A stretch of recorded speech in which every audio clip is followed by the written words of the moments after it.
I think we all know this one is gonna be spicy. Crash Bash is an enigma. It's a bit of a standout in the franchise, with it being the first game outside the warmth of the Naughty Dog umbrella, and simultaneously thrusting Crash into the world of party games. It stands as its own entity in the series. Whether that stance is a favorable one or not to the fanbase is still up in the air. Over the past decade since the game's inception, Crash Bash has developed a bit of a rocky reputation. It's the party game that suffers from repetition. It's the party game with the weird adventure mode. It's the party game that doesn't quite know what it even wants to be. It's one of the few party games that can actually be considered difficult to play based on its own merit. However, it's also the party game from my childhood. Crash Bash is a game I still remember fondly. It's kind of a formative title for myself. The same way the Crash trilogy and CTR were my introduction to their respective game genres, Crash Bash was my debut into party games. It was fun, it was expressive, but most of all, it was a new window to view the Crash universe through. Playing through stylistic and slightly innovative minigames with some of my favorite video game characters of all time quickly became something I rushed home every day to partake in as a kid. Whether I was trying to push enemies into freezing waters while riding a polar bear, or playing a game of ball stick over the skies of Bye Bye Blimps, Crash Bash was a different way for me to be enveloped in a world that I could never get quite enough of. I really don't think there has ever been a party game that I've grinded as much as I have with Crash Bash. Whether that's a good or bad thing is still up in the air. The important thing is, Crash Bash is a game I have a lot of time in. And honestly, unlike most people, I do not regret it. Even though Crash Bash today isn't looked back as lovingly as its peers on the PS1, this is still a party game that at least tries its absolute best to shoot for the moon, and I think I can appreciate that. I'm still to this day at least satisfied with Yorm's ambitious attempt with this title. I really do believe they tried to make something one of a kind here, and in a funny enough way, I think they succeeded. There's not really an experience out there like Crash Bash. I mean that in a sense of, no matter how much fun I've had with this game, I don't think I ever played something that can irritate me in the ways this game can. I mean, frustration isn't even the word for Crash Bash sometimes. But no matter how rough around the edges this game can be, I always come back to it. It's a very weird relationship, and I believe it's worth talking about. Now then, I think it's time we put a little bow on this generation of Crash games. Let's party our way into Crash's last appearance on this legendary console. You are watching a Crash Bash Retrospective. Crash Bash!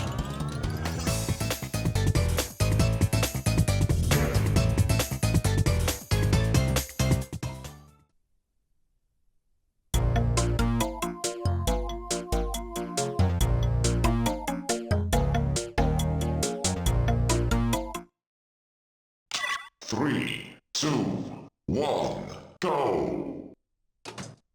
14 months.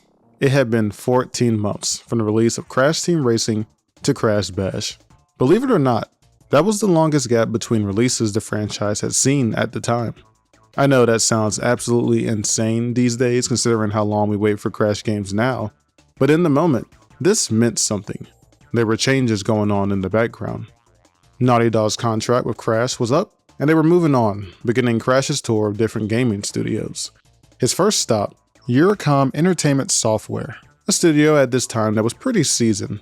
Founded as far back as 1988, the studio had already acquired a plethora of games under its belt from the NES, SNES, Game Boy, a couple of Sega consoles, and even the PS1. This wasn't a new team here. Their prior experience could seemingly make a smooth translation to the next Crash Bandicoot game, no matter the genre. The decision to take Crash, his world, and its characters into a party game, to me was an ingenious idea. Not only by this time had Crash pretty much unanimously been considered PlayStation's unofficial mascot, his prior games on the PS1 had left a lot to pull from for side games. The same way CTR infused its tracks with elements from the trilogy, Crash Bash was able to do the same with its minigames. There are several minigames that take place directly in some pretty identifiable locations, and it adds a sense of familiarity to a new genre for the franchise. It really makes me enjoy being in some of the minigames even more than I normally would. I love being in Beach Ball and looking out at Deep Trouble in the background. It takes ball stick and makes it even more interesting playing in this underwater station, Its music mixed in makes it surprisingly electrifying.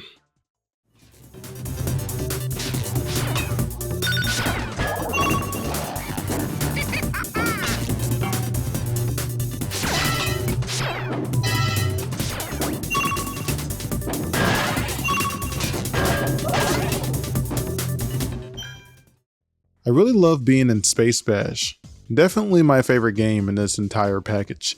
It takes Crate Crush and gives it all the electric energy of Future Frenzy from Warped.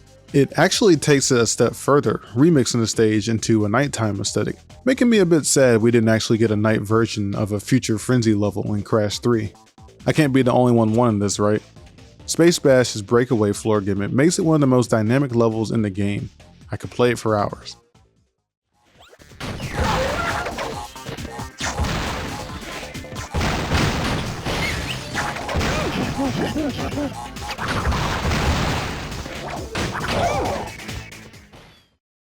El Pogo Loco takes from the motorcycle level's gas station you always race past and makes it a fully realized area. I like that this location is a bit more niche to the series. The level it's pulling from isn't as obvious, so they made an effort to dress up the environment themselves.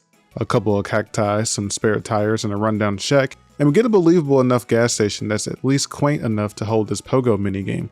This minigame actually gets bonus points because acting as the stage hazard is none other than Ripperoo.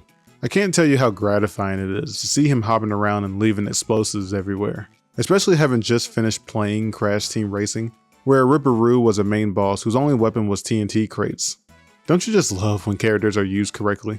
It really helps this level stick the landing.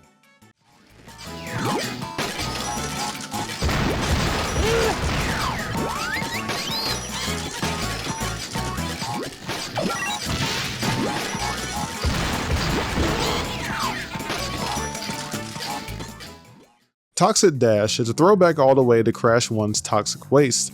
It's a bit of a surprising pick to be honest, but I do cherish the inclusion of it. This minigame is a bit of a standout in the game because it's the only place you can find these vibrant greens the Toxic Ooze gives. It takes a game like Crash Dash and thrusts it into an even more entertaining environment that's just as much more difficult to play. The added hazards of toxic barrels almost always makes me groan. Add in this thing, dropping off even more hazards. You have a recipe for a minigame I could never forget, even if I wanted to.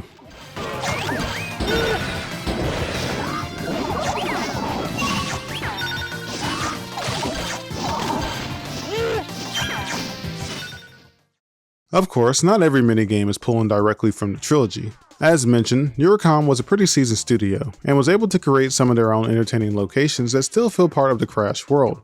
Inballism is a very nice reinterpretation of a late game lab that's usually shown in the series. I love his extensive use of light blues and purples. It gives this place a very sterile feel. Engine being saved here as a stage hazard is a plus, even though I hate everything he's doing. Showing up intervally and shooting balls at random is pretty much the most irritating thing possible. I mean, you can kind of predict where he'll shoot the next ball since it's almost always in the same pattern, but still preparing for Engine shots almost always allows for a ball or three to make it past me. I guess I deserve this for dissing Engine in the CTR video.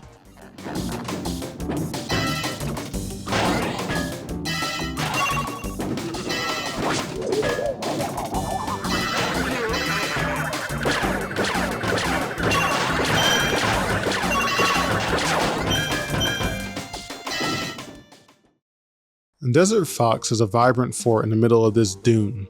I love being here. It feels as warm as it is restrictive with its gameplay. Desert Fox is pretty much the baselines for Tank Wars, and synthesizing you make inputs with purpose. Line your shots up and manage taking proper cover from enemies. I find the music here so hilarious. This is probably the most American track in the entire franchise.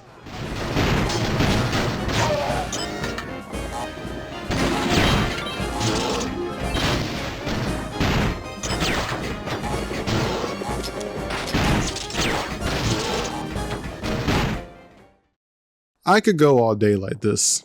However, the actual minigames themselves of Crash Bash are very interesting in their gameplay philosophies. With each minigame being designed to be played in rounds rather than just one take, means the games were meant to have a bit more substance than party games typically do, and I really want to go over each one that I can. Obviously, for this video, I need to go over each minigame category and discuss their core gameplay in a base sense, while discussing the branching incarnations each category has. However, with the way Crash Bash is set up, there are certain minigames that aren't available to you when you first get on the game. And I want to save that talk about those games until later in the video when we're discussing the adventure mode. So for this section, I will focus on the minigames that the average player would have actually gotten a chance to play. Ball Stick is a game that can get pretty demanding the longer it goes. It's a 4-player royale game of goalie. You use your ship to guard your goal from incoming balls from other players. It's more of a game about working with what you got. You only control your ship's lateral movement, along with the ability to use your ship's kick to deflect balls. The kick, essentially, is your greatest asset, allowing you to deflect balls at fairly rapid speeds. It's also a fantastic tool for reaching balls you wouldn't have otherwise made it to in time. There does seem to be some type of reward system with the kick. Using it correctly on a ball lets you keep the power for prolonged use. However, spamming the power too much when there's no balls around puts you at a brief cooldown period. I like this though, it keeps you from spamming a very strong ability too much and it makes you have to focus on proper positioning and good reaction timing. The pacing of every game of Ball Stick is always very gradual. It always starts out with a single slow moving ball, and every few seconds another one is added. If every player is guarding efficiently and using their kicks to great effect, you'll eventually get to moments when there's an upward of 5 balls ricocheting violently back and forth on the field, which always ends up with you needing to seemingly be in 2 places at once. Sometimes balls are just going to make it through, and there's really nothing you can do about it. Since your score is based on how many balls you're allowed to get through, you want to really make sure you're playing well in the early game, allowing yourself more room for error come late game. As players get eliminated one by one, the game revs up in difficulty because each elimination has a new wall for balls to bounce off, making that last 1v1 a real nail biter if the score is close. Crash Ball is the purest form of this game, with it lacking any noticeable gimmicks, so I like to use it as the base version of Ball Stick.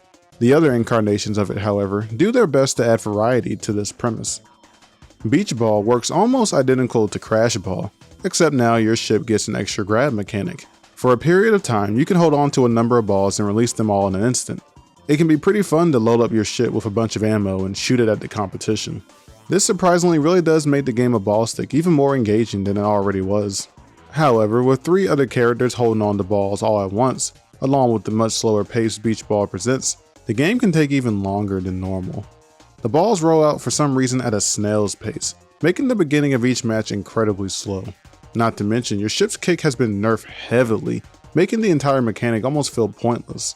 Though my biggest gripe with this game mode is my inability to judge the depth perception needed to block shots coming from either side. I can never really tell what angle I need to be at, and with the whole mechanic releasing balls at such a rapid pace, I almost always miss one or two. That's probably just a me problem though.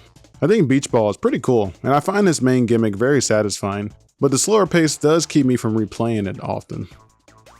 The third version of Ball Stick, in Ballinism, plays a bit more typical to Crash Ball, with the main gimmick being engine appearing intervally, shooting balls in every direction. At first it may seem like the balls are being shot in a random order, but further inspection of the pattern does indicate it to be a pretty obvious cycle. Even with that being said, it can be pretty difficult to block the balls engine is throwing out, along with the balls that were already in play, leading to a much more frustrating round than anything else. However, using this game's power-up, the Force Field, is the perfect tool needed to ward off all incoming balls away from your goal, if you can grab the power from one of your goal's corners in time. There's no other way for me to put it. There's a lot going on in this game mode. If I'm listing games I've seen other people annoyed with, Ballinism typically makes the list. I don't hate this game mode, but I do completely understand the reputation this game has garnered. It's pushing the limit of what is supposed to be a fun minigame into something that could be received as downright irritating. I will say, it can feel pretty good to knock away every ball that comes your way during this game's crazier moments. Sometimes, you can really get in the zone in Ballinism, and it can feel really satisfying. Skyballs is a bit of a more tame game of Ball Stick, with a much simpler gimmick. The game plays out about as normal as it can, just with the only difference being that the stage tilts pretty aggressively back and forth. While the gimmick itself isn't that creative, the tilting of the stage can greatly affect the tides of game rounds. Blocking your goal while the stage is tilting back on your side is increasingly difficult. And with the absence of any power-ups and any ship upgrades outside the basic kick, Skyballs is just a bit harder than the rest, especially in the adventure mode's different challenges, leading to a minigame that can be a bit hit or miss depending on the player. I have always liked Skyballs for its aesthetic use of crash warps by blimps, Playing in the bright sky along with the stage being an actual flying object does give me a good feeling, but honestly that's about it with me with this minigame. Battling with the stage tilt has a way of feeling unfair when you're on the wrong side of it. I end up just wanting to play Crash Ball instead, probably just because it's a much more simpler version of the game. I find Ball Stick as one of the most fun minigame categories in Crash Bash. I think it's the simplicity of it mixed with how engaging it can get in the late game to be somewhat addicting. Especially in its purest form, Crash Ball, because you don't need to worry about any gameplay shifts the other incarnations add. Not saying the other versions of Ball Stick aren't fun, but I do think they can be hit or miss depending on player preference. Crate Crush is an instant classic and is by far my favorite game mode. I guess it was only inevitable since this is the closest thing in Crash Bash that mimics playing a platformer. Since you have the ability to run, jump, and melee, I feel most Crash players will gravitate to it over the other games. Although, as a first for the series, the intended way you're supposed to damage enemies is by picking up crates and chucking them at other players. Doing this is so oddly satisfying because the feel and sound of a crate or a TNT smacking the enemy in the face is so comical. Seriously, why does this feel so good? Crate Crush has so much personality. While I wouldn't really say it requires much strategy or planning, the pure joy of just attacking your enemies in any way you like is always amusing to play in multiple rounds. There's nothing like going up to someone who's holding a crate and meleeing them, then watching the crate they had fall on them and damage them some more. It always gets a laugh out of me. This is also the only game in the franchise where I can spin a TNT crate without dying, then emote the chicken dance in the enemy's face, and I think that stands for something. Its first version, Jungle Bash, is about as baseline as it gets, with it only being equipped with this game mode's essentials: a flat stage, an assortment of crates to throw being either stone or TNT, and Wampa Fruit for healing. In my opinion, this is a fantastic vanilla version of Crate Crush, to play with it being set in a very familiar setting for this franchise. If someone just wanted to play Crate Crush without having to worry about any potential hazards or gimmicks, this is the best version of this game to play. It's simply tame chaos, and I love it. The second version, Space Bash, does just enough to differ itself now with a floor that can be broken away from any explosives. This simple add-on gives even more incentive to use TNT crates and be as destructive as possible, leading to rounds void of many places to stand, making the mode feel even more like a platformer, which again is something that I believe most Crash players will gravitate towards. Space Bash does attempt to twist up the mode even more with the addition of power-ups being randomly dropped onto the field. The Speed Shoes and Z's do a solid job at shifting the gameplay with them both affecting your player's speed. But the more useful powers like the Mass and Anvil do a better job at turning the tide of rounds, with the Mass allowing the person that grabbed it a free hit point, and the Anvil insta-killing whoever is still holding on to it when the timer runs out. All of these twists coalesce into one of the more favorable minigames in the entire package of Crash Bash. There's just something so satisfying about the stage destruction that always keeps me coming back to this one. The third incarnation of Crate Crush, Snow Bash, does a great job at blending in its gameplay with its environment. It's still a typical game of the category, with the biggest difference being the ice physics that each player has to deal with, along with a sleeping penguin in the middle of the stage that will go on a spinning rampage if woken up. One of the biggest changes in this mode you'll find is that the enemy AI has been programmed to agitate the penguin as much as possible, even if it'll get them damaged in the process, which makes Snow Bash one of the more hectic versions of Crate Crush, with you constantly having to dodge the penguin along with any crate it may fling your way. This then can turn the mode into a game of survival because eventually, even if you don't throw a single crate, the competition is going to die. Snow Bash is a real standout and is one of the few moments in gaming where I actually don't mind ice physics, which is something I don't say often. I respect Drain Bash. After 3 modes of Crate Crush with slightly varying gimmicks, Drain Bash does his absolute best to try to mix up this game category. Unfortunately, for myself, it's the weakest of the bunch. Or should I say the crates in this game mode are the weakest of the bunch. The metal crates in Drain Bash do almost chip damage against enemies. This was no doubt done to emphasize the way you're supposed to damage enemies in this mode, with the purple crate power-ups. Inside each purple crate, you have a chance to pull one of 3 weapons or a Wampa Fruit. The weapons range from a ring around your player that can damage other enemies, to an 8-way missile barrage, then to a homing energy orb. One thing all these weapons have in common is that they do massive damage and are pretty hard to dodge, which can be really fun when you're using these powers, but not so much when you're on the receiving end of them. Which is why I've always found myself conflicted on how much I like the powers in the first place. Actually, pulling one from a purple crate is surprisingly harder than you expect, since you tend to get Wampa Fruits more often. And the players that do use them make quick work of the competition, leading to a more frustrating experience than the other games of Crate Crush. Since throwing crates is nerfed so much in this game mode, you often feel a bit helpless when you find yourself without a power-up, making Drain Bash feel like the only mode in this category where you need to focus on items rather than your own abilities. Which isn't bad, but I have noticed I specifically never pick Drain Bash when going to play Crate Crush. I'm just never drawn to this one. I think Crate Crush is a strong minigame, and I will never get tired of it. It's a mode that embodies all the wacky and chaotic fun I'm looking for when I go to play a party game. Yorm did a solid job with making these characters fun to run around with in these inspired locations. I don't think there's been a time when I wasn't up for a game of Crate Crush. It's by far my favorite mode in Crash Bash. It might not be the most intricate minigame in this package, but I don't think I really care. I guess this goes without saying, but this is a party game. I'm not looking for much sophistication here. I'm looking for dumb fun, and this is it. The category Polar Push is as party game as it gets.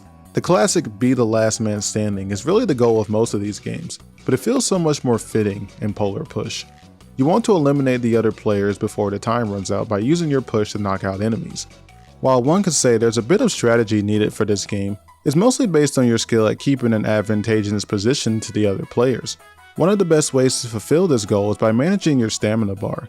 Getting caught in a push battle without any stamina left might just be the deciding factor in your elimination. However, there's always a chance to redeem yourself by spamming the square button and tilting towards the arena.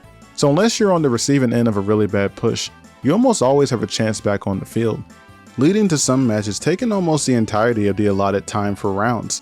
This then makes the best way to eliminate players by using one of the power-ups on offer. Powers like the Thunderbolt and the Anvil can change the tide of the entire game because when either one hits the field, every player needs to react. The Thunderbolt will pretty much stop any pushing going on and attract every player to you, since the effects of it will stun the players that don't currently have it, while the Anvil acts in reverse, acting as a hot potato that will insta-kill whatever poor sap that's still holding on to it when the timer ends, making going into that power-up beam a bit of a risk-reward situation that I find fun to gamble with. I call it a gamble, but there really aren't many downsides to going for power-ups, since you can easily pass off the Anvil to the nearest player. The tiny power is supposed to be more of a punishment since it diminishes your push power, but it makes your hitbox so small that it actually becomes easier to avoid attacks, meaning I end up going into the power-up beam whenever I can. It's the perfect way to spice up the game, and it makes Polar Push a staple of Crash Bash. Especially in this game's most basic form, Polar Panic, which I think is the best way to experience the mode without much of the more drastic additions the later games bring. You play on a flat surface with typical ice physics as you push players from the platform. The biggest difference this game has from the other versions of Polar Push is the ice barrier around the edge of the arena that needs to be broken away before anyone can be knocked off. These work as baby bumpers, and you'll often spend the beginning of matches either knocking them off the platform or ricocheting your enemies against them like they're your plaything. Outside of the power-ups, this mode is a bit easier since there aren't any greater forces working against you than the other players, which probably makes this the best version of this game to play against real people. You rely more on skill than anything else here, which can make Polar Panic one of the more favorable minigames. The biggest difference in the second version of Polar Push, Tilt Panic, is nothing more than a stage that rocks back and forth for the entire game, making the minigame much more difficult since the ice physics are still here and are now working in tandem with everything else. Getting pushed hard in the direction the stage is tilting is almost a guaranteed ring out.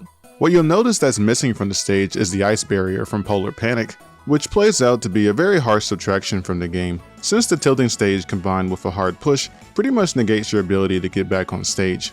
This makes matches of Tilt Panic some of the fastest in the entire game. It's actually insane how easy it is to knock out enemies in this mode. The right push from pretty much any character is basically a death sentence. That's not to mention the fact that this mode still has the Thunderbolt power-up. Since the power stuns anyone who isn't holding it, you can just consider the power to be an instant win button, as every stunned enemy will just slide right off the stage in seconds. Overall, making Tilt Panic feel a bit unfair at times with how many ways you can lose the round so quickly. There can be so many different variables affecting you all at once, but personally I don't think that's always a bad thing. Sometimes in party games, the random chaos that can transpire is really the main appeal of the game. You're not always going to be in complete control of what's happening, and if you were playing a mode like this with your friends, I can see myself laughing at how quickly one of us was flung off the map, which is pretty much what this is all about. Melt Panic is a version of Polar Push that doesn't add the most to the mode, with its main gimmick being Uka Uka shrinking the map as the round goes and turning people into horrifying snowballs. The minigame actually plays out much more tame than Tilt Panic did. It's pretty much a regular game of Polar Push. Obviously, if the round doesn't end fast enough, you and the competition will have a much smaller playing field, but as long as you can avoid Uka Uka's beam, you won't really be affected by anything else all that much. I guess the highlight of this game is Uka Uka being here in the first place.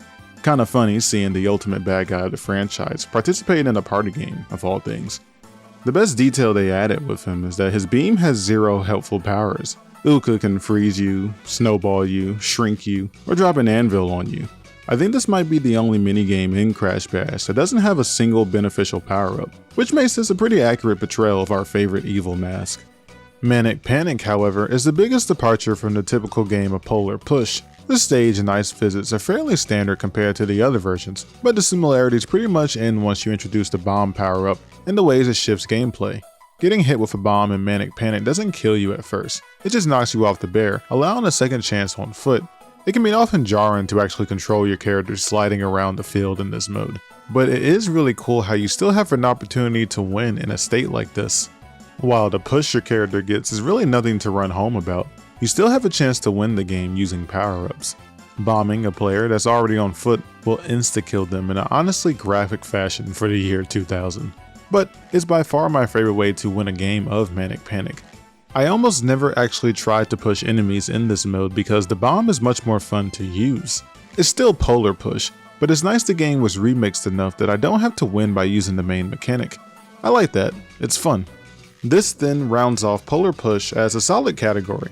For the most part, the games are varied enough to give you a different experience in each one outside of Melt Panic. Playing for proper positioning and using the stamina bar to your advantage makes the mode really engaging. I love that for the most part, this category gives you second chances from losing, unlike most of the other minigames. And for that, I really think Polar Push is worth playing, even today. Pogo Pandemonium, in my opinion, is the most anxiety-inducing game category in Crash Bash. It's a tug-of-war with the emotions, but I do admit it's really fun to play. Hopping around and leaving your color in as many spaces as possible, then banking large amounts for a big score payout can be very satisfying. It's just that when you take into account that there are 3 other players leaving their marks on top of all your work, you begin to stress in your attempts to actually score. There's nothing worse than having a large amount of the map covered and not being able to bank it all in time. Watching all of your work get destroyed can be crazy frustrating, not to mention getting cut off by another player just as you're about to grab a crate or some super sneakers can only add fuel to the fire.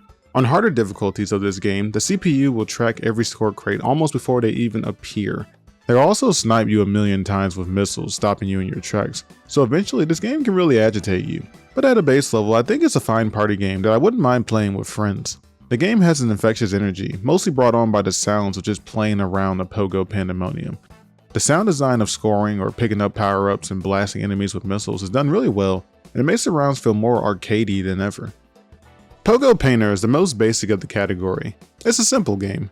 You hop around leaving your mark everywhere on this grid of a playing field, then score by using a purple crate to bank all your spots and add it to your total. On the field, you have opportunities to use some favorable power-ups like speed shoes that will increase your movement, or arrows that will cover the field in your color, along with a missile that can stop any enemy in their tracks. The thing about Pogo Painter is that you really need to get your hands dirty if you want to consistently score. Purple crates will spawn in at complete random, and with them being the only way to score, you almost always have to bogart your way through the competition to get one. The best way by far is the speed shoes. Since every square you land on is a possible point, and you need to get the crates first, speed shoes tend to be by far the most advantageous tool on the field, and I even sometimes go out of my way to avoid missiles when I have a pair, because it'll end your speed prematurely. Pogo Painter is pretty fun. Sometimes it can be irritating when you just can't get your hands on a purple crate and watch your hard work get changed to another color, but the game offers a lot of ways to leave your mark. Pogo A Go-Go is a version of Pogo Pandemonium that I've always found odd. The main twist here is that you don't score with purple crates, but instead by circling the color spots you leave behind. You can also use the wall to do this, but only if the circle is made on part of the wall that's matching your color. What you'll notice is the wall's color is constantly rotating around the arena. This is no doubt an attempt to keep players using the majority of the map. However, there's nothing stopping you from making a small square over and over again to bank in points quickly. Honestly, this is what I normally do. Making a giant square and banking in massive amount of points does have a satisfying appeal, but there's so many factors that might get in your way, it's not worth the stress. If just one other player marks one part of your square and ruins the connection, you won't be able to score, and that's going to happen way more often than not. Not to mention, this game mode adds in power-ups that are even more devious than before. 4-way missiles and the electric beam can be a little much, so yeah, I'll just stay in my corner and farm points. Pogo A Go-Go is not a bad game by any means, it just sort of feels like it's missing something. And I think I know what it is because El Pogo Loco is probably the answer. This game is really just a perfect blend of the first two jumping games rolled into one. You score by banking your color spots and breaking purple crates like in Pogo Painter. But like in Pogo A Go-Go, while you're on the field, you can also circle off spots in enclosed areas in your color. Circling off spots won't actually add points to your score, but it does make covering the board a lot faster. And since you're not forced to only worry about making connections and can just bank your points with purple crates, you feel more incentive to actually use the entire play area. Well, the area you can actually stand because Ripperoo leaving explosives just might get in your way. His inclusion along with the 3 other players makes the game mode even more chaotic than I thought was even possible. Honestly, El Pogo Loco might be Pogo Pandemonium at its best. There's so much happening in these minute and 30-second rounds, but I think the aspects this game takes from the other two makes it a real blast to play. Pogo Padlock being the last of the jumping games is very fitting. While the first 3 seem to build on themselves as far as their core gameplay goes, Pogo Padlock forces players to shift their mindsets and focus on positioning. With the main gimmick being players' color spots being removed whenever they land on a spot of their own color, players now have to think twice when they're making their route to nab a score crate or a power-up. It may be tempting, but now some drops may be unobtainable to some players unless they want to risk losing all their spots. You can however temporarily lock down your current marks with the lock power, but actually getting to use that power means you have to chase it down instead of going for score crates, making Pogo Padlock a game about making quick decisions while focusing on your positioning. It can also be frustrating because your enemies have just as many chances to lock down spots of their own, meaning a lot of the map can be taken at once. And since you cannot land on your spot twice, sometimes you just have nowhere useful to go. It's an interesting game with a pretty cool twist.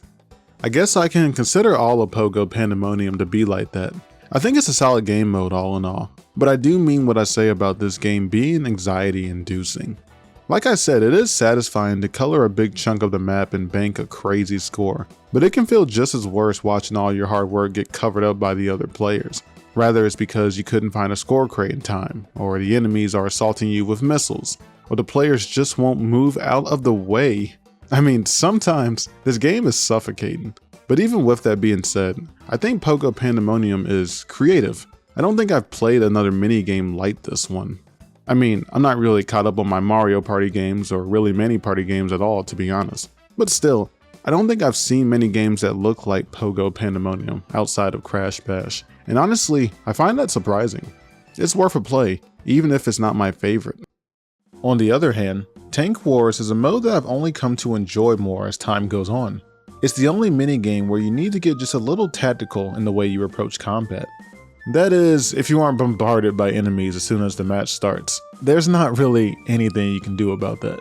But still, focusing on proper positioning and managing the location of each enemy is really satisfying when done effectively.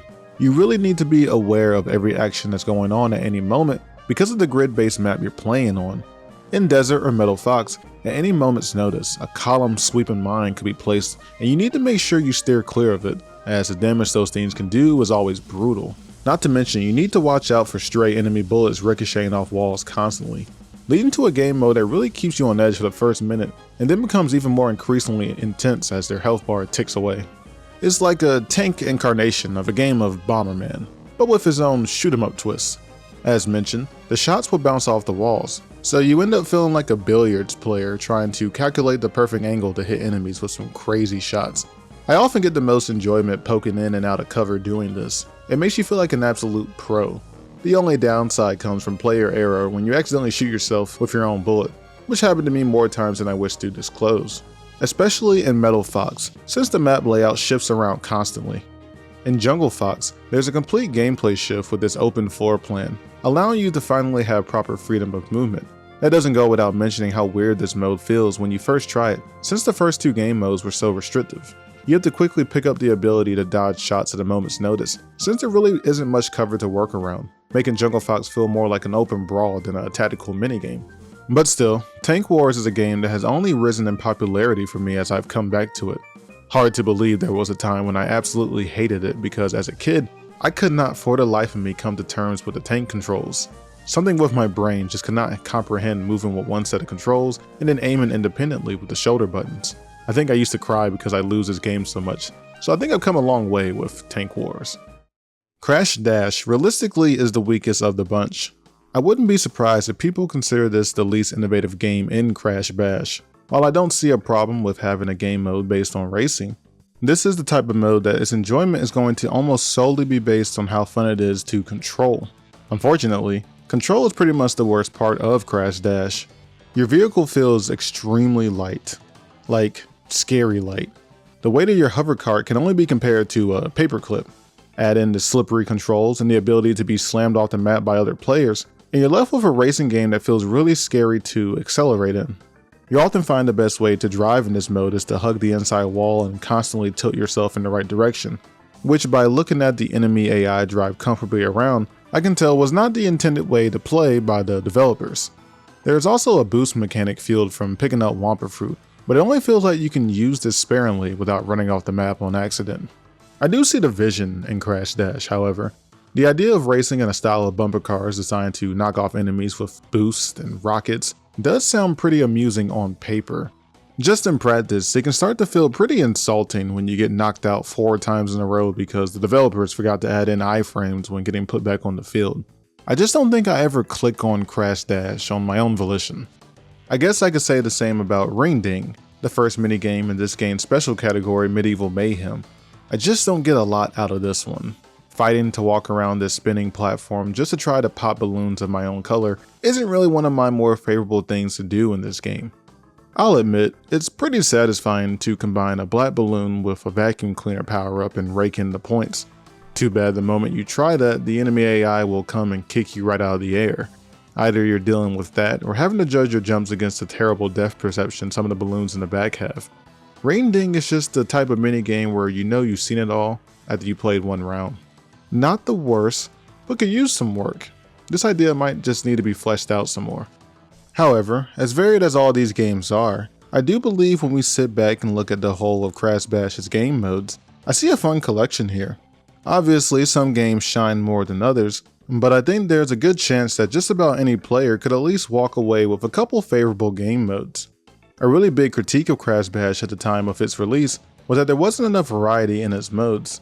I can see where this notion comes from, because on paper, a party game with only 7 different modes that focuses on slight remixes of those game modes isn't going to be knocking away any game reviewer's socks off anytime soon. While I do think some of that variety discourse is true, I think a lot of the intended variety was meant to be found in the game's character roster. While it's never officially stated in-game, the 8 playable characters do seem to be divided up into 4 classes when it comes to specific minigames, which leads to different experiences depending on some certain instances. Playing with Crash or Coco in games like Polar Push gives you an advantage in your pushing power and defense, making them the desired pick for that game. While using the 2 in Crate Crush can be seen as more difficult affair because they are by far the weakest characters. Moving while holding crates is extremely slow for them, but they do have a really strong melee attack when compared to the others. While Cortex and Brio aren't really good at all on the Polar Bears, they by far have the best throw on Crate Crush. They also have the fastest moving projectile on Tank Wars, which really could make all the difference. Strong characters like Tiny and Koala Kong can be seen as the best overall pick because they don't really seem to have a downside in the 3 games that are affected by stats. In Polar Push, they have a very respectable push stat. And in Tank Wars, their spike ball is nothing to sneeze at. It may move a little slower than the rest, but it makes up for it in the damage department. Way better than Crash and Coco's pathetic blast. And in Crate Crush, these 2 are kings. Crate Crush is fun no matter who you pick, but playing with these brutes isn't even fair. The speed you can constantly chuck crates at is ridiculous. Not to mention the distance isn't that far off from Cortex and Brio's throw. Everything about them in this mode just feels so overpowered. I love it. Easily the best class. And now that leaves Rillaroo and Dingodile for the worst class in the game. In short, these 2 aren't really good at anything. They don't have a good polar bear push, they don't have a good crate throw or even a solid melee. I wouldn't even say they move all that fast. Their tank shot shoots twice, however. I think that's worth something. These 2 just don't really stand out anywhere in the game. Actually, that statement is only half right because apparently, Rillaroo is the best character in the game for Pogo Pandemonium. Makes sense, he's a half gorilla, half kangaroo. I have no problem with him being the best jumper. I just wish this random advantage didn't leave Dingodile as the technically worst character in the game. I'm sorry, Dingodile. I still love you. I just won't be using you anytime soon. With all that being said, Crash Bash delivers a very interesting experience. It's a very different take on a party game that I do think does a great job at getting the feeling of a Crash Bandicoot game. All the environments, the assets, even the sounds bring you into this world in a really fun way. That's actually one of my favorite things about this game. Each character only has about 4 different voice lines that are constantly repeated throughout the game, but they're so expressive, I could never forget them. They're seared into my mind, and I'm completely fine with that. Every time Rillaroo yells out in pain. Every time Cortex does his evil laugh. Every single time you went around with Brio and you hear this lovely soundbite. Brio wins. I genuinely burst out and laugh when this stuff plays. This game is so hilarious. I even love the announcer. His voice is so serious for this little party game, and that makes him stick out even more. Every time he tells me I failed, I literally get a little mad and chuckle a bit because it's such a crazy voice line. It makes you feel like you're playing this larger than life video game. It's insane the feelings this game gives off. You failed. But I guess that's what Crash Bash is. It's a party game that has its own style. It moves at its own pace and doesn't completely play by the book, which is something I can admire because I feel that can be said about the Crash franchise at this point. While Crash had never specifically made its own genre, the games have always had a pattern of taking an existing formula and bending it to their will. Innovation is the foundation of Crash Bandicoot. It's a series about working with what you have and thinking laterally to make new experiences that stick out with players. That's one of the reasons why Naughty Dog was so legendary on the PS1. Crash games always bring something that sticks with you, and to see Yorm attempt to keep that trend alive is enough for me to praise. Of course, what we've gone over so far wouldn't really be a good measure of this entire package. Honestly, we haven't really scratched the surface of what's all available in Crash Bash. To do that, we need to take a pretty extensive look into this game's main attraction, the Adventure Mode.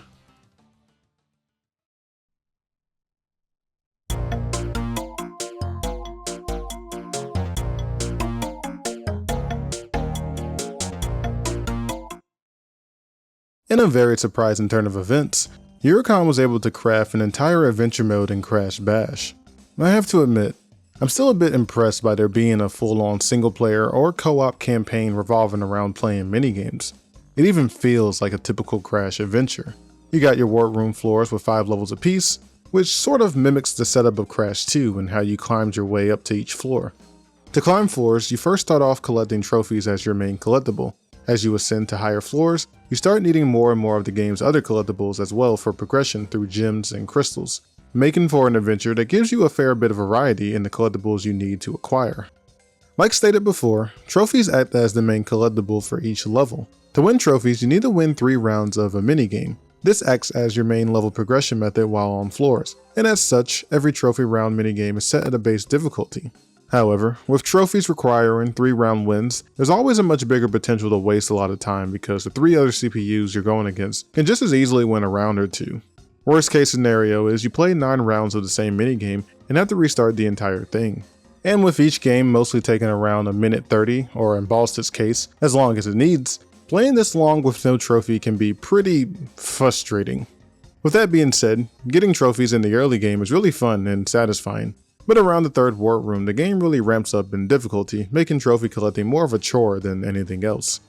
Since they're the main collectible, you'll need to attain all 22 trophies to roll credits, meaning you'll spend a lot of time resetting minigames if you aren't consistent enough with your own wins. Trophies are my favorite reward to collect, however, but even I'll admit the whole process can be pretty taxing come late game. It's surprising the process was designed so haphazardly. If trophies were made to be collected through one-rounded wins like the other collectibles, I think things would have gone much smoother. Crash wins.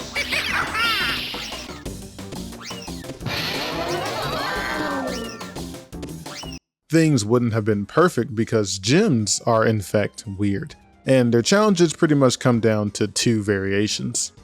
In games like Crate Crush, Tank Wars, and Polar Push, The games play out normally with a tweak to the allotted time you receive, usually leaving you with around 45 to 30 seconds depending on the game. There's also a bump in difficulty, meaning it can be quite challenging to win these rounds. I usually just wing it. In Crate Crush and Tank Wars, I attack as much as I can, then just hope the other players take themselves out eventually. Not to mention in a game like Tank Wars, the CPU could all just target you right at the beginning and forget about each other. You really just need to wait for a good run, then take advantage of the moment. Sometimes I win gym rounds like this in one round, and other times I win about 20 because you never really know what you're gonna get. The hardest moments in these types of challenges are when there's simply not enough time to actually win the round. Drain Bash's gym is extremely frustrating for this. The crates don't take off enough damage to win the game in the 30 seconds the game gives you, since you're supposed to use the power-ups, but you're not guaranteed a power-up every time you open up one of the purple crates, so winning this round is always a nail-biter. I simply got lucky with my run when I won my gym. I won't even take credit for it. The other style of gym challenges is the handicap. Ball Stick, Pogo Pandemonium, and Crash Dash usually just inflate the score you need to get to 0, meaning you need to play extra careful and precise to take back the minor lead the other players have on you. I find this the most difficult in games of Crash Dash because the CPU races at another level, while you're stuck down 2 laps dealing with the horrible ship controls. In the Pogo games, it's a bit of a gamble because sometimes you're just not going to get to score crates in time, and when you start as behind as you do in these challenges, you pretty much have already lost. I'd say the handicap feels the most natural in Ball Stick, since you can really just lock in and guard your goal efficiently for the eventual win. It's not always easy, but it makes a lot more sense to me than the other games do. Of course, these are all doable, but it really will come down to player prowess on the specific minigames. You're just gonna have to get good if you want gems. You win. Crystal challenges are probably the most interesting because of the wide assortment of changes they add to minigames. You never really know what you're going to get with one of these challenges. Just know that whatever it is going to solely affect you during games. From having nitro crates flung at you constantly in Jungle Bash, to an insta stun beam harassing you in Polar Panic. What gets me in Crystal runs is that some of these challenges can be really unreasonable. Dot dashes don't get hit by a missile doesn't really seem feasible because it's not like you can do anything to combat that. You just have to get lucky and drive against the wall, I guess, and pray the CPU doesn't see you. In Pogo Padlock, the challenge is you can only score with spots you've stolen from other players. Not like the game explains you need to shoot other players to steal their spots, which led to a lot of confusion on my part. This doesn't mean all of the crystal challenges are completely ridiculous, and some even provide a proper difficulty level. In Crash Ball's challenge, you play a normal game of Ball Stick just without the use of your ship's kick, which I've always thought was a fair handicap that forces you to play a bit more efficiently for your win. And in Snow Bash, you have to deal with being the only one who has slippery shoes, and I think handicaps like these are proper ways to challenge players. You only need to win one round, so I think it's a fair trade-off when the challenges are structured like this. Unfortunately, not every crystal challenge could be balanced like this, and in its worst case, became probably my least favorite experience in the entire franchise. Skyballs, anyone? Crystal challenges just end up being really hit or miss in the long run, and that's a real shame because the actual minigame locations are always some of the best looking spots in the entire game. For some strange reason, Eurocom thought to lock the best looking levels behind a one-off game mode in the adventure of a party game, and I might not ever forgive them for that because some of these places look incredible. From this beautiful Papu Papu village in Jungle Fox to this purple thunderstorm in Tilt Panic. The fact that you can't go to these places in just a regular battle mode is insane. You win. For some odd reason, relics are collectible in this game also. I've never really been a fan of their inclusion. They kind of just show up out of nowhere at the 11th hour and add something else for you to collect. A relic challenge is special because you go against the arena champions. That basically just means the computer set to really hard mode. Like a cheating hard mode. Either way, you need to win the minigame 2 times in a row to receive your relic. There's no messing around here. You have to just lock in for 2 rounds. I can't put that any other way. That's pretty much what it boils down to. I find relics to be a challenge that can sometimes teeter into the realm of misery. In games like Crate Crush, I can guarantee some wins, but the other modes, I pretty much just had to play till things just happened to work out for me. The enemy AI is just so good, I have to be on the edge of my seat for the entirety of rounds, and one wrong mistake meant I was back at square one. It's genuinely heartbreaking to lose a round after you already won one, especially in a game of ball stick when the rounds are already too long for their own good. It easily makes Crash Bash the worst game for relic gathering, or at least it's my least favorite by a very long shot. You win.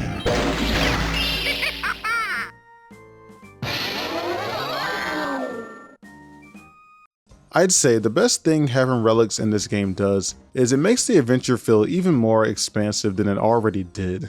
There's all these collectibles and level variations, and it's really surprising for this game. A party game with all this stuff is not something you'd expect. There's even boss battles that take place in different minigame themes. It's very impressive, honestly. Fighting Papu Papu in a battle of Crate Crush is really cool. He spawns in tiny Crash clones for some reason as you dodge his column attacks.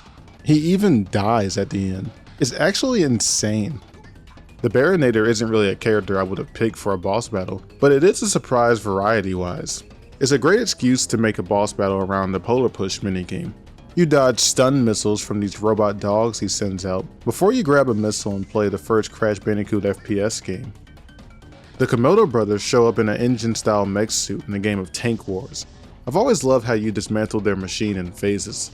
Once the whole thing has been shot apart, the two hop out in a pair of tanks of their own and chase you around the arena. This seriously might be the best boss fight in the game. It's as challenging as it is fun. When I was a kid, I took full use of the midway checkpoint the game gives because, man, did I used to lose a lot here. The brothers can really jump you in a matter of seconds. I consider this redemption for their pitiful fight in Crash 2. Speaking about losing a lot, Nitrous Oxide is a crazy difficult boss. At the release of Crash Bash, he's easily the hardest boss in the franchise, maybe even with the current games included. The chase in the spaceship is fine. In my opinion, it's a clunkier version of the Cortex chase in Crash 2. Honestly, if we found some middle ground between the two, I think we finally have the perfect chase. But when you finally reach Gasmoxia and play Oxide in a game of ball stick 1v1, you start to realize just how bad things are. His AI difficulty is set to God mode, meaning he rarely allows balls to get through. Along with that, he fires missiles that lock on directly at you every couple of seconds. He also drops red balls that can insta-kill you that do not affect him in any way, and he has a pretty big health bar, meaning that you're in for a very long match. When I say I dread this battle every time I come back to this game, I am not joking. If there wasn't a checkpoint here, I probably would have only beaten Crash Bash a couple of times in my life. Now, normally I'd say this is a personal skill issue, but I recently learned that even speedrunners purposely lose this fight a few times because the game lowers its difficulty the more you lose. If the best players have to abuse a system like this, then you know that you went too hard on the difficulty. An odd choice. I don't think I've ever played this boss battle without questioning why the developers thought this was even okay to have in the game. It's a crazy battle, and honestly, it's just a little much. Though as crazy hard as this fight may be, it does really help round off the adventure mode into feeling like this complete package, as strange as that sounds. That's most likely helped since the mode has a full-on story with 2 different endings depending on your team. That story isn't much. I don't think anyone ever expected it to be. This is a party game after all. But I think it's a solid attempt in retrospect. A debate between 2 brothers over good versus evil. It's pretty silly. I do like the idea that these 2 hang out in this random aether above the world because they're so powerful. That the idea of them battling it out themselves is so forbidden that they need to gather people to compete for them is as hilarious as it is dumb. Watching these 2 rip Crash and Cortex away from their happy lives shows a new immature side of both of these brothers that's pretty entertaining all things considered. Alright, so they want to end the debate over what side of morality is better. To achieve this, the brothers are going to bring in people on their side and have them play a series of random minigames to determine the winner of that debate. You know, one of the funniest parts of this whole story to me is not even that Eurocom had to come up with such a silly narrative. but more that Yuricom had Aku Aku make a big fuss about the teams being uneven, just for them to turn around and make their own original character, then just stick them on the evil side anyway. I'm assuming someone on the team just really liked Team Uka. I mean, I know Rillaru is not really looking like he could be a good guy, but it would make more sense than just throwing Dingodile and Tiny on the good team. I guess it doesn't really matter, since for the context of the story, the characters are inconsequential. The whole thing starts out pretty normal with very little to pay attention to. Before each boss, depending on your team, one of the brothers will speak to you, sort of reminiscent of Crash 3's talking head before a level. The talks in the beginning don't really bring much interest to a bigger plot. However, if you are on the evil team, just as early as the second warp room, Uka Uka will start to realize you've collected some crystals, and you can tell he's already cooking up something sinister. I noticed you have won some crystals. These could be very useful to me. Defeat the mechanical bears, then continue to collect crystals wherever you can. While Aku Aku is completely oblivious to his brother's lack of interest in the actual games. I love this dynamic because it's completely in line with their characters. In all honesty, I have no reason to believe Uka Uka would care about a bunch of minigames the moment crystals get thrown into the picture. And since Aku Aku is such a nice guy, it makes sense he's actually into the games and playing them fairly. I'll admit, it's not much, but seeing both sides progress through the story does make it worth it to me to finish the story twice, because I like seeing how both of the brothers divert from this point. Like how at the end of the third warp room, when Aku Aku tells you to guard your crystals because he's finally suspecting this tournament may be a little more than just some friendly minigames. I suspect this tournament may not be all that it seems. Guard your crystals well. Meanwhile, you must proceed by perfecting your skills in the tank. It adds an extra layer of intrigue to this story, especially if you hadn't seen the evil side yet, because frankly, this all kinda just comes out of nowhere without the context. Uka Uka's plan is to use this tournament to gather crystals and then take over the world. The only way to stop him is to win your fair share of minigames, then beat the last boss so Aku Aku can hide the crystals and banish Uka Uka. Given the circumstances of this game, I have to say I don't really think the story is all that bad. Even if you go through from the evil side, because Yuricom sticks to their guns and made an entire scene where Uka Uka actually wins. Growing up, this scene used to scare me because I had never seen a story when the good guys don't win. Hearing Uka Uka's unsettling laugh and cutting to credits might have scarred me for life. Uka Uka has the crystals. The Earth is surely doomed. Run, Crash. Hide, my friends. Save yourselves. There is nowhere to hide from the wrath of the mighty Uka Uka!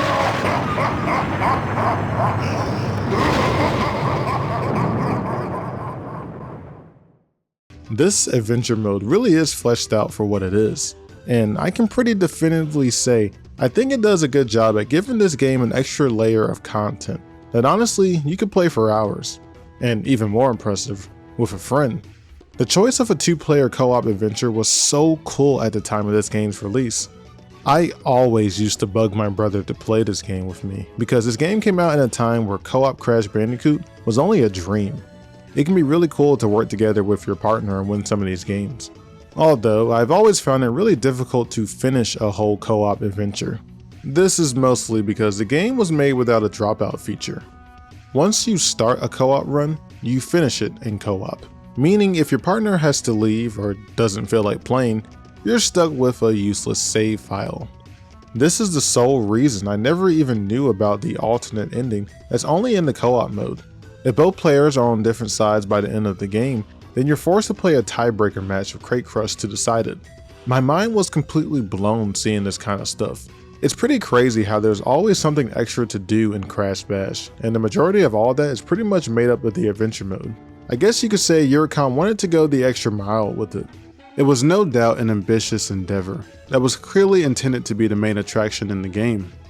However, I'm afraid somewhere along the way of Yuricom's ambition, it seems they sort of missed the point of what they were actually making. While a party game with a really expansive adventure mode is really cool on paper, this was never going to be what people were expecting to spend the bulk of their time in. I know this goes without saying, but the majority of player enjoyment in a party game is going to be based off the games. I mean, that's the content we're here for. Minigame fun, hopefully with our friends or family. This is why Crash Bash has always baffled me. There's so much content locked behind this very adventure mode, to the point that I can't see how someone who doesn't like grinding could ever enjoy it. There are 28 minigames in Crash Bash.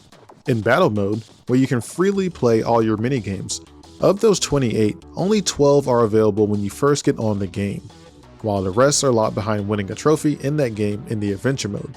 Meaning, when you first get on Crash Bash, over half the minigame count is missing. To make it even better, that missing content is the entirety of 3 full game categories. Tank Wars, Crash Dash, and Medieval Mayhem will never be played unless you play the adventure mode. And you'll be forced to play the bulk of the mode, since the unlockable games are on higher floors, with Desert Fox and Metal Fox on floors 2 and 3, and Crash Dash and Toxic Dash on floors 3 and 4. Ring Ding, even though you could technically play it first once you're on floor 4, is the last level in the main campaign. It takes the entire adventure mode to finally play a game from this category. It's really weird. But hey, there was a reason I only went over certain minigames in the beginning of this video. The games from the beginning to the end of the adventure are realistically the only ones I can expect most people to have actually played, because the rest are locked behind the post-game. Oh yeah, that's right. Crash Bash has a post-game. After you beat Oxide and watch the firework credits, you're transported to Warp Room 5. Okay, shouldn't be too much trouble. This franchise has a pretty good post-game track record. Warp's post-game was amazing, CTR's was pretty good, and even Crash 1's post-game was alright. It was just on the harder side. Alright, let's check out Splash Dash, a brand new game to play, and oh wait, we can't. We're not even close. The same way you needed more unlockables to open up boss battles, you need to go back and earn the proper collectibles for these games. Unfortunately, the requirements are a lot more steep than before. To unlock the remaining 6 minigames, you need a total of 21 gold relics to open Splash Dash and Mallet Mash, 23 crystals to open up Drag and Drop and Swamp Fox, 25 gems to open up K-Kaboom, then finally 27 trophies to open up Dante's Dash. Since you only ever needed 22 trophies, 15 gems, and 12 crystals to beat the main campaign, you have quite a bit of work left to earn these games. That's all not to mention you most likely don't have a single gold relic yet, since they magically became available on the 4th floor. So basically, it's now time to go back through the entire game and collect the missing collectibles. I don't think I need to explain to you how that can already be a problem in itself. In a party game where there's only 7 different minigame categories full of games that each only have slightly different gimmicks, the repetition becomes more and more apparent the further you go. Most people start to feel it during, I don't know, beach ball, but if you hadn't already, this is where it really sets in. Getting more crystals and gems already requires you to replay games you've already beaten, just with slight modifiers in the base campaign. And now the game expects you to do more of that, along with gold relics, which require you to win the same game you've already played 2 times in a row. Now, again, on paper, all that sounds repetitious and monotonous for sure, but it should be feasible after a little bit of work. Replaying games you've already beaten before shouldn't realistically be too much to handle. It might just take a while. You see, I've kind of been holding back. I've hinted at it throughout the video because I didn't want to take away from the game itself. But Crash Bash has a difficulty problem. This game simply gets to a point where winning a single minigame can be a tall order. What you'll find for most of the game and in collectible challenges is that the AI is set to a difficulty setting that is so high, it makes me question if the game was tested by people. Actually, the most fascinating thing about the adventure mode is the not at all gradual difficulty spike. On floors 1 and 2, you'll notice that minigames are simply much easier. Games like Polar Push and Crate Crush are especially simple, as taking out the competition is never really much of a challenge, while games like Pogo Pandemonium and Ball Stick tend to be slightly more challenging, but honestly fair in terms of difficulty. But as soon as you hit floor 3, all bets are off. The game skyrockets into unfair circumstances, even making some trophies hard to collect, and they're meant to be the easiest collectible. The enemy AI will just decide to play better than you at every turn. In Ball Stick, there will always be an enemy that's guarding their goal better than everyone else. In the pogo game, there will always be someone gathering points at a frankly inhumane speed. I sat here and watched Rillaru muster up 60 points in 20 seconds. No way I was beating him. In Polar Push, you realize that you can't actually push anyone anymore. Seriously, every single opponent is a brick wall, and attempting to actually push somebody will almost guarantee a ring out for yourself. In the tank game, you'll receive what seems like increased damage on single shots, while you do what seems like chip damage. Although I was using Crash, who has a pretty bad gun, so that might have fallen on me. I'll tell you what did fall on me, this falling mine that insta-kills you in Metal Fox's Crystal Challenge. Man, the Crystal Challenges really add to the irritation. With the AI as hard as it is already, you often find that the twists that get thrown in are really just here to trip you up in the middle of an already hard challenge, like nitro crates being flung at you, or the electric beam that follows the player for the whole round, or not being able to pick up a crate for the whole game. Most of this stuff is avoidable, but on the few challenges where you can lose instantly, let me tell you, not fun. The games are already a challenge. You don't need this type of stuff hindering your progress.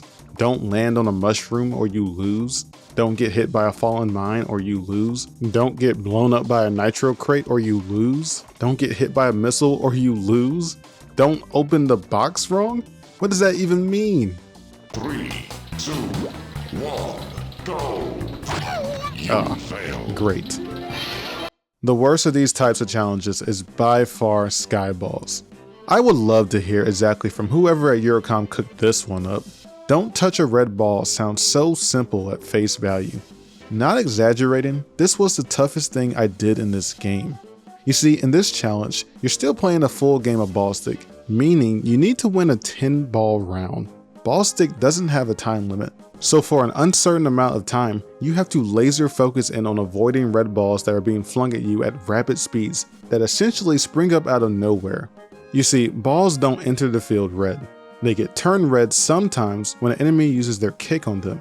So whenever you're playing, you have to react in an instant to either block a ball that was kicked at you or get out of the way of a ball so you don't die. I remind you, there's more than one ball in the field pretty much the whole game, and all three of your enemies are capable of turning balls. Sometimes the balls will change on the first kick, and some don't change ever no matter how many times they have been kicked. So essentially, you're playing a guessing game with your life. Sometimes the enemies on either side of me would hit a ball directly at me, turning it red and killing me faster than I even knew what happened. Sometimes I would rush out of the way of a red ball and die because I realized your ship's hitbox is magically just bigger in this mode.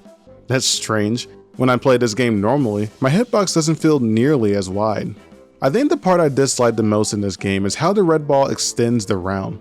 You see, red balls don't affect the score, and that goes for the enemies too.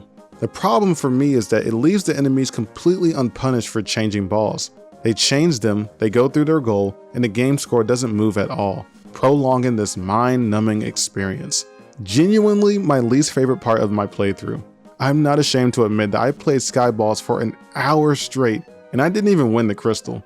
I had to come back later and just barely manage to scrape by. You can call me trash at this game. I am completely fine with it. This was horrible.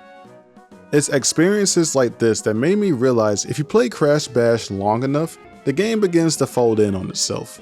It really does feel so strange to play a party game where progression is locked so tightly behind challenges. It's almost as if Eurocom doesn't want you playing the games locked on the 5th floor. I'm not really ashamed to admit it because the task is so hard, but I've owned Crash Bash for most of my life, and this was the first time I ever got to play these games. There's no way the little child that used to play Crash Bash alone was unlocking them, and I never really felt up to the task as I got older. So you can only imagine the excitement I had going into these games for the first time. What I found was I hadn't really been missing out all that much. Even though the Medieval Mayhem games offer the most new type of content with their different style minigames, I wouldn't say the games hit their mark the way the others do. Drag and Drop, a game about riding dragons and fighting for a gem on the ground to shoot at a moving target to score, honestly felt a little more jank than I was expecting. Aiming to shoot the gem at the target is a bit tough because the depth perception the further back you are doesn't feel quite right. Not to mention you are constantly being bombarded by the other players the second you grab a gem. Mallet Mash turned out to not be anything more than walking around and slamming mushrooms, which was a bit disappointing, and I'm still not really sure what I was even doing in Cake Kaboom. You walk around and attempt to light the most barrels on fire and don't really interact with the other players. It really rounds Medieval Mayhem into a bit of a grab bag category of random minigames, which I'm sure that was the point, but it never really came together. I don't want to make unnecessary assumptions, but I do imagine these games might be what the developers had left over and got thrown in at the last minute. Could be wrong, and I'm sure I'll never be certain, and I don't know if I even care. Either way, it is odd because, these games aren't that great. Why exactly are they being saved for the end behind these very tight collectible requirements? I'll give Eurocom this, Splash Dash was a very nice surprise. I think this is the first time I can use the word fun while talking about Crash Dash. I actually meshed with this game.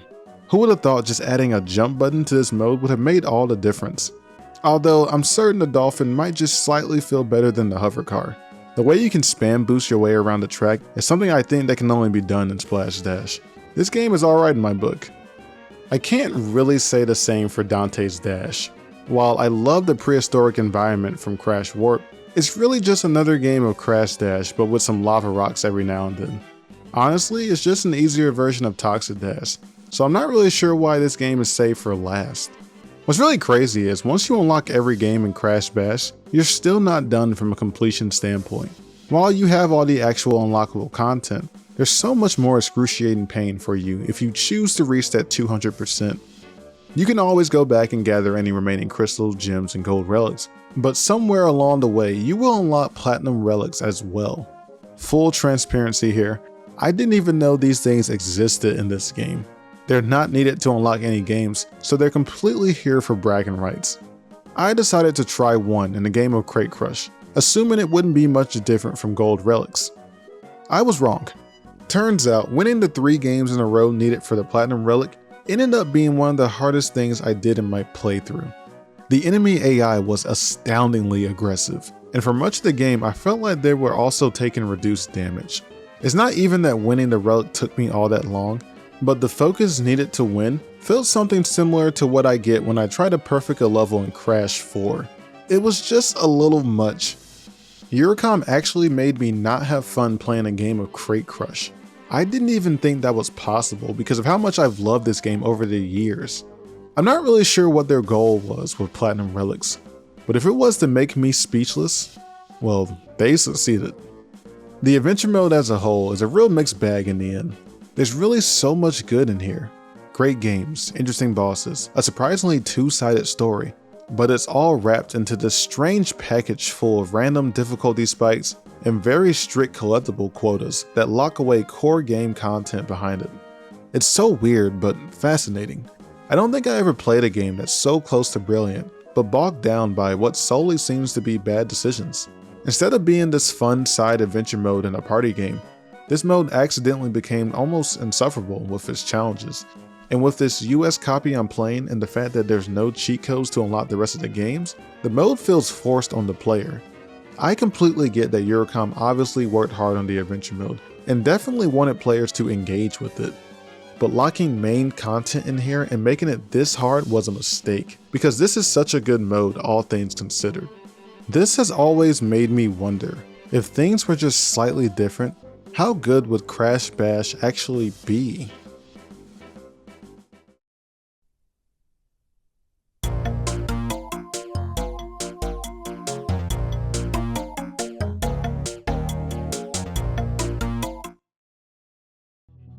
Now, we've just about covered everything this game has to offer.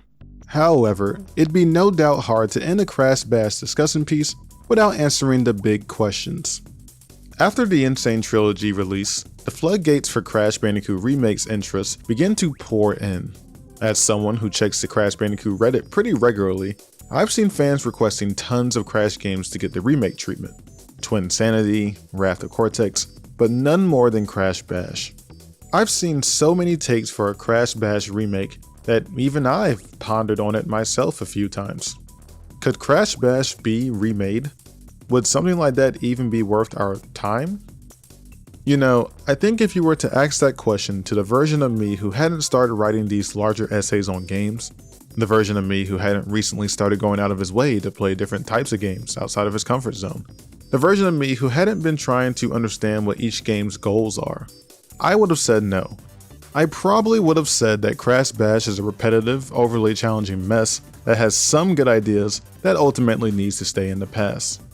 But you know, if you were to ask me that question today, I think I'd say yes.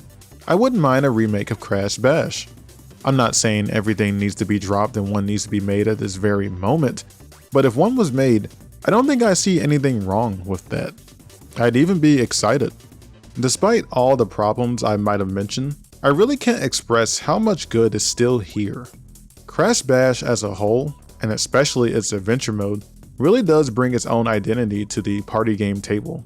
While I know today this game isn't seen as favorably, the majority of Crash Bash's problems are easy tweaks to its systems.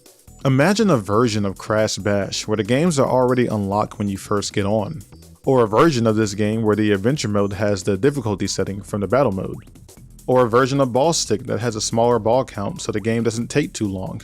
There are so many ways to nerf the annoying qualities in this game that today would have just been updated in a patch. Maybe you could co-op the adventure mode online with a buddy. The idea of playing Crash Bash online at all sounds amazing. A world where I can play Crate Crush against 3 other real people sounds incredible. I mean, you all would probably turn into a bunch of sweats, but it'd still be fun. Maybe there could be customization options when playing games in battle mode. I don't know about you, but I've always wished there was an option to have only TNT crates in Space Bash. That would be such an awesome feature. And I'm sure there'd be more ideas just like that. Seriously, the potential this game has is pretty high when you really think about it. I'm not saying a Crash Bash remake needs to happen or I'll flip out or anything, but as far as games that could use a second chance, I think Crash Bash is a great candidate. I guess I can say that because I never really got tired of the game. Despite my gripes with the adventure mode, I never quit on it. I mean, I know I'll never get the 200%, but I still get on just to play some matches from time to time. It's a fun game, and it still works for me. I think the reason most people quit on Crash Bash is because they might be approaching the game in a different way than I do. Even though the adventure mode was designed in a way that allows you to grind it for hours, I played the game more sparingly. For my playthrough, I never allowed myself to play sessions that lasted more than an hour. I think this worked for me. While playing this game for long periods will most definitely show its repetitious flaw, I found playing in spurts made for a much more enjoyable time. It really allowed me to take my time with Crash Bash and enjoy each minigame separately for what they were. If I did find myself having trouble with a challenge, I'd normally stop after a while and try something else. There was always another challenge for me to engage with just around the corner. That's why I never got bored with the game, and probably why I didn't as a child, even though I was playing it by myself. I think we often tend to view all games through the same lens, never realizing that that can end up affecting just what we get out of them. I personally can't play a game like Crash Bash the same way I would play Crash Warp or CTR. Even though this game has a similar setup with its warp room and collectibles, I've just never felt I could engage with it the same way. Trying to play Crash Bash's adventure mode for hours eventually starts to detract from the game's strengths rather than having the opposite effect. I appreciate Yorm wanting the game to feel like a normal Crash experience with its setup, but I don't think they thought out just what that would entail for the game. In the end, it might have set this game up to play in a not so favorable way, one where people grind minigames for hours just to unlock a few more minigames. It's disappointing that it ended up that way for some people. I don't think they're wrong for feeling that way. To me, it's totally justified, especially as the years have gone on. But hey, it was never going to be perfect. For the franchise's first attempt at a party game from a new development team, I think it calls for me to be impressed by how well the actual product turned out in retrospect. This was a bit of a transitional period for Crash games, and honestly, it could have turned out much worse. I think Yorm did a fine job at bringing the feel, the world, and the fun of this franchise over to a party game.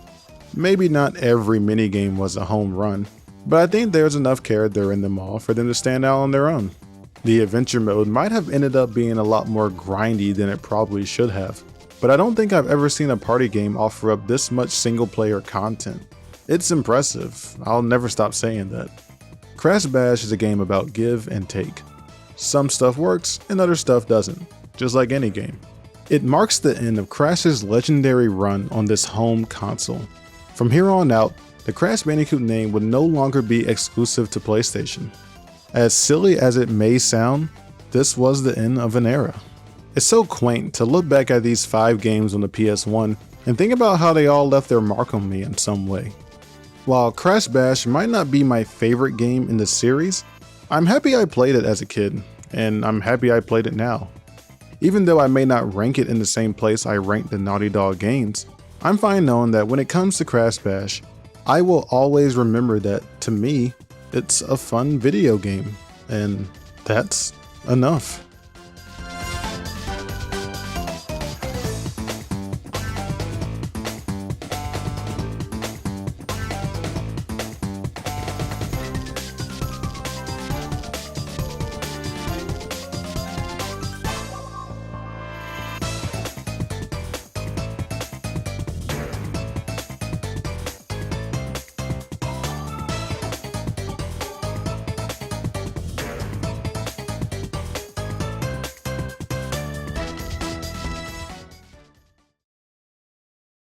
To maintain the pretense of this foolish tournament, you must enter the arena for one last time. Then, with the crystals you have won, I, the great Uka Buka, will at last have the power to enslave that miserable brother of mine.